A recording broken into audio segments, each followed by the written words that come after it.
Bismillah ar-Rahman ar-Rahim. Alhamdulillah wa salatu wassalamu ala Rasulillah. We continue reading from the 40 principles, 40 fundamentals of the religion. Al-Arba fi Usul by Imam Al-Ghazali rahimahullah wa nafa'ana bi'ilmihi fi ad-darain. Ameen, ameen, ameen. And we have reached the perfection of asceticism في بيان كمال الزهد. The perfection of asceticism, which is asceticism within asceticism, والزهد في الزهد, is through not esteeming it or seeing it as a position of status. Indeed, whoever abandons the world and believes that he has left something of value has actually magnified the world.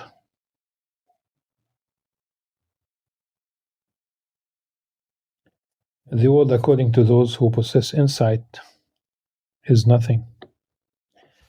An insightful person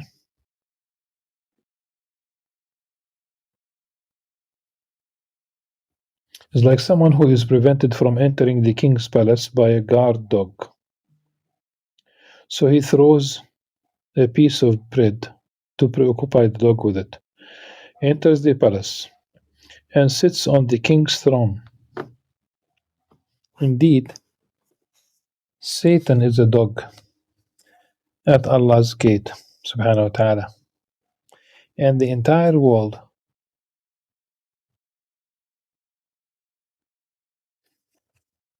is less than a piece of bread relative to the kingdom of the afterlife.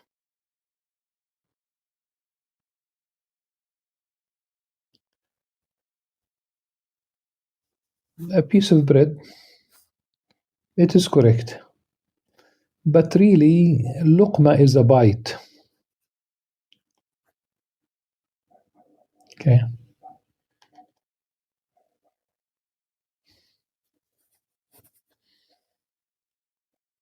So it is a bite relative to the kingdom of the afterlife. The piece of bread is relative to a worldly kingdom because both will cease to exist. Or the bite. It is inconceivable that the afterlife come to an end like the world, for it has no end, eternal. Levels of asceticism in light of its motivations.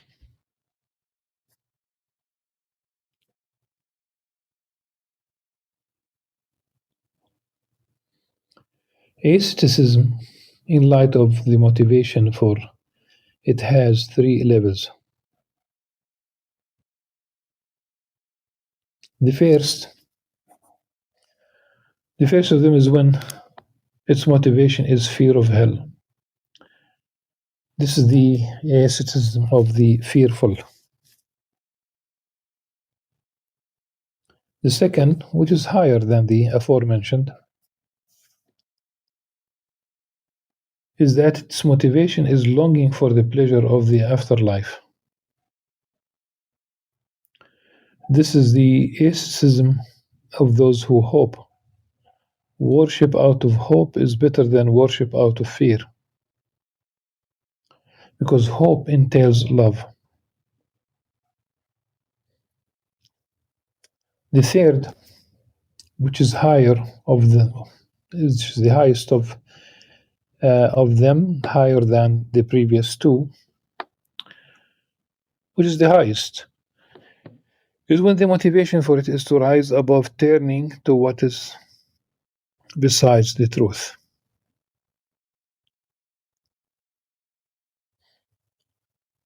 The truth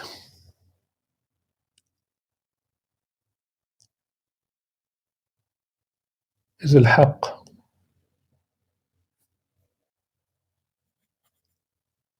The truth, as a way of sanctifying the self from it and looking down on whatever is besides Allah subhanahu wa ta'ala. This is the asceticism of the Gnostics, of the knowers of Allah subhanahu wa ta'ala. It is true. Atheism, it is true. It is true. It is verified. It is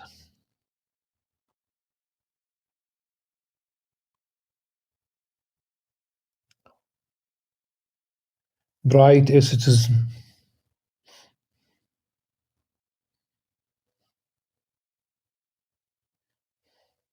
Anything less than this is a transaction because it involves the person foregoing something now in order to be compensated for it many times or over later on.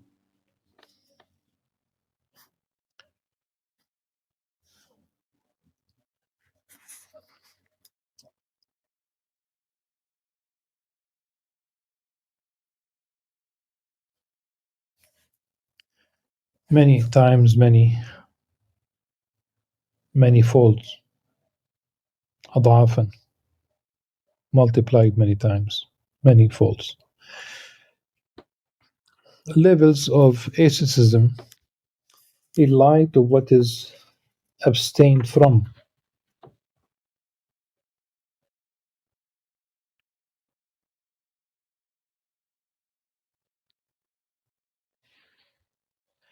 Asceticism in light of what is abstained from is of various levels. Its perfection is asceticism in regards to all that is besides Allah subhanahu wa ta'ala in the world and the afterlife.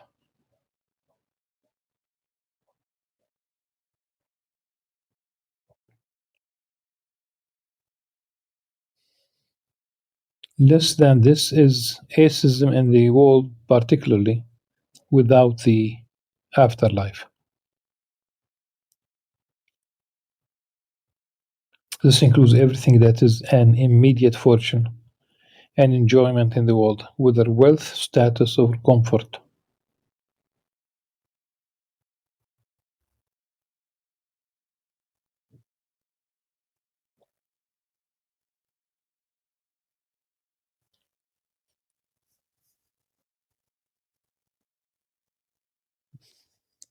Tana'um is more than comfort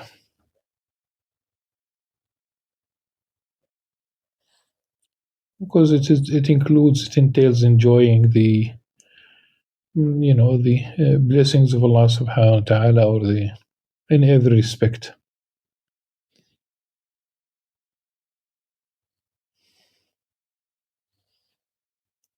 And I think sometimes at least tana'um, this kind of enjoyment does entail discomfort.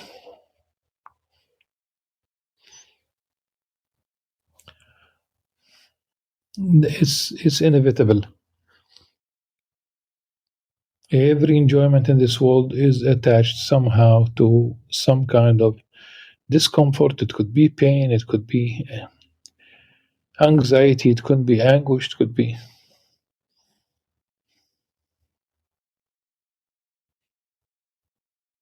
wealth status.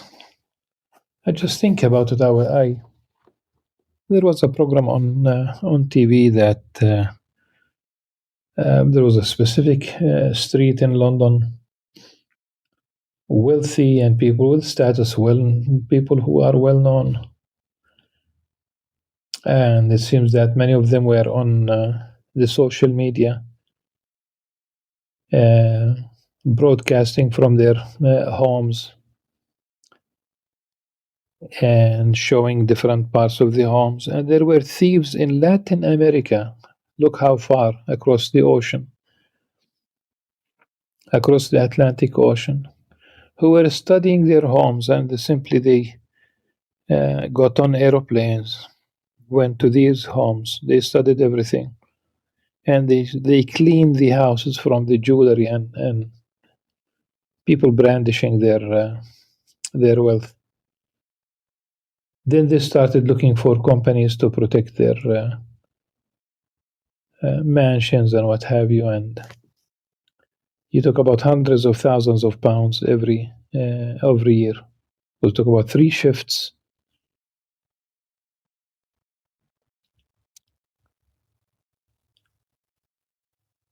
Of course, it could be worse than this, and I'm not going to to talk about all the possibilities. Beneath the aforementioned is that a person abstains from wealth but not status. Sometimes you sacrifice your wealth in order to attain status. People who could be billionaires, but they look for political office, status, or regards something, or regards to some things, but not others. This is weak because status is more pleasurable and more desirable than wealth. So abstaining from it is more important.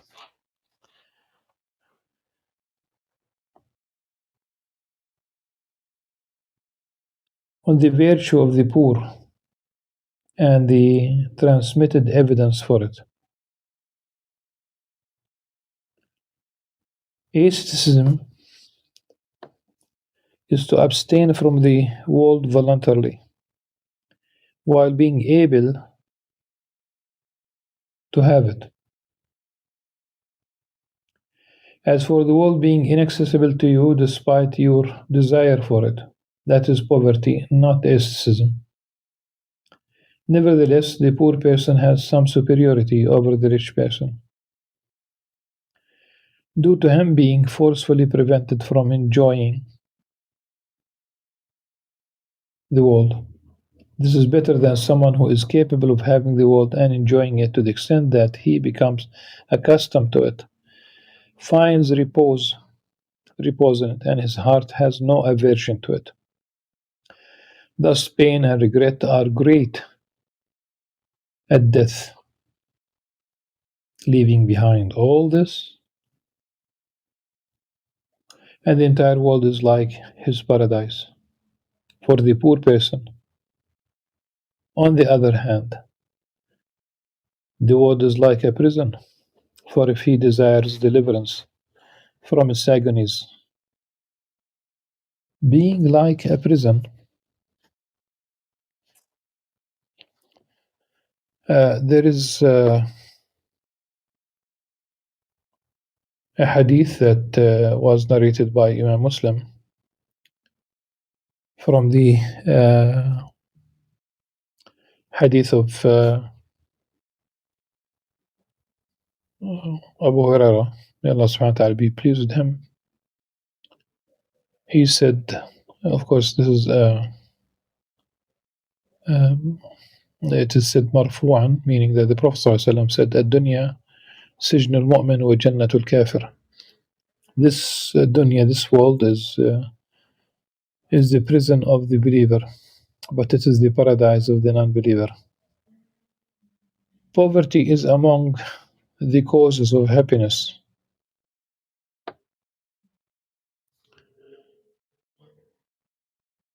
Remember that the Prophet ﷺ used to seek refuge in Allah subhanahu wa ta'ala from poverty and disbelief.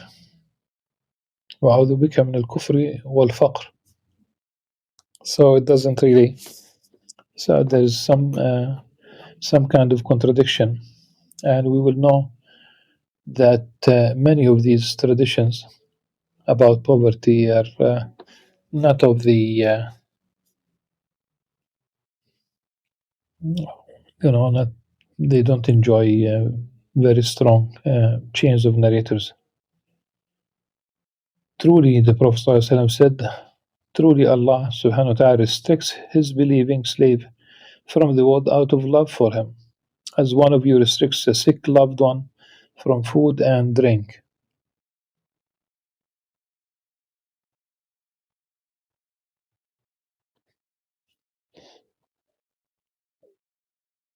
He also said, the poor of my community will enter paradise 500 years before the rich.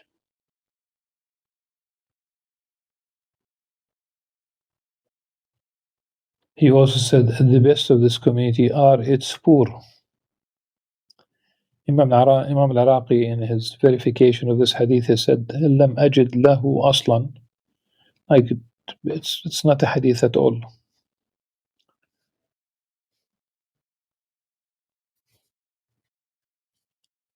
He said,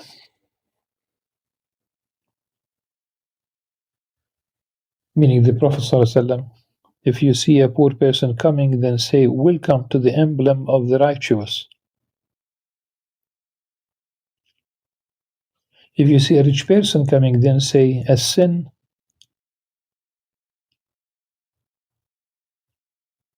like your sin, not that of the rich. A sin whose punishment has been expedited. Of this hadith, it is said that the Dailami narrated it in Musnad al-Firdaus. The narrator is Makhul,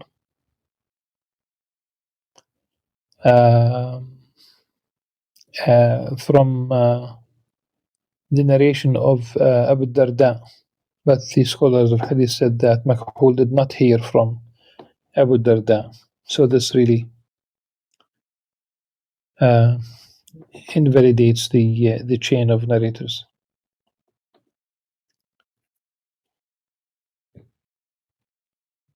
Musa, Sayyidina Musa alayhi salam, Prophet Moses, peace be upon him, said, O Lord,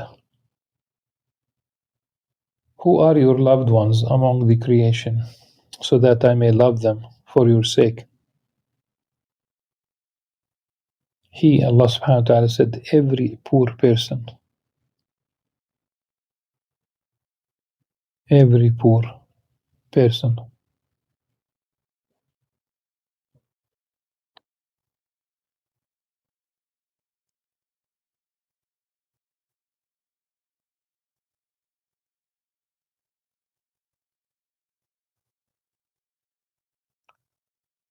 Know that the poor person, if he is content with what has been given to him and not extremely vigilant about seeking wealth, then his level is close to the level of an ascetic.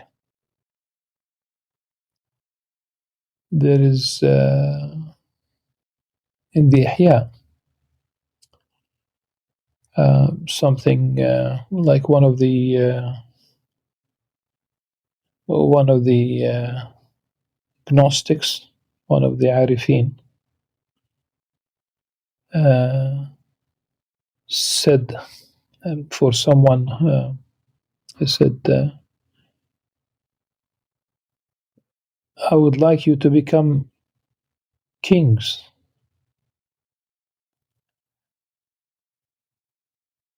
In this life and the hereafter. And of course, the advice sounds a bit intriguing. I would like to become kings. And he explained it by saying that be detached from everything in this life. You become a king.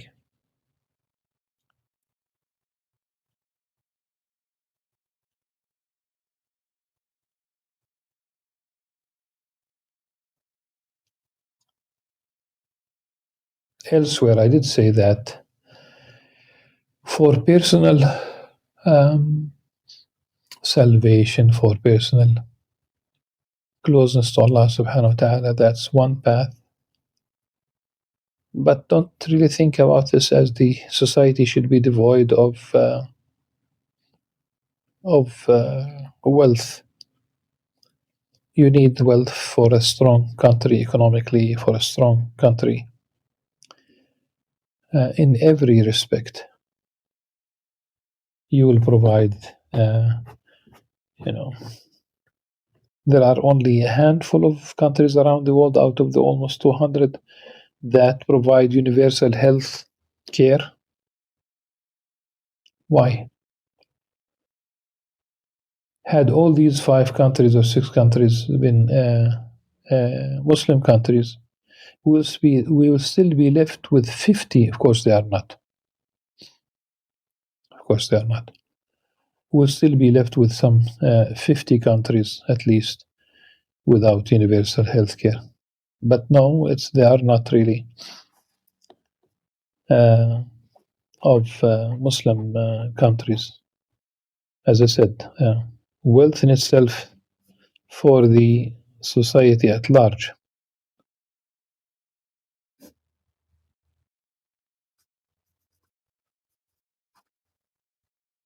You need that kind of wealth. But here we're speaking about the individual. Can you become? The principle is there. You could be wealthy and your heart is not attached to it. Like the Prophet, the Sayyidina Abu Bakr as-Siddiq, when he gave all his money for the sake of Allah subhanahu wa ta'ala. Sayyidina Uthman ibn Affan financing the Tabuk campaign. These are very important, incidents where wealth is put into a good cause. The Prophet ﷺ said, "Glad tidings to whoever is guided to Islam and whose livelihood is meager, yet he is content with it." He also said, sallallahu alaihi wasallam, "The poor people who are patient are the honored guests of Allah subhanahu wa ta'ala." Then Imam Al-Iraqi said that he could not find it written as such. There's a hadith that was narrated by Ibn Majah, similar, at least the practically similar to this. إن الله يحب الفقير متعفف, that Allah subhanahu wa ta'ala loves the poor person who does not ask for charity, does not ask for help, does not متعفف.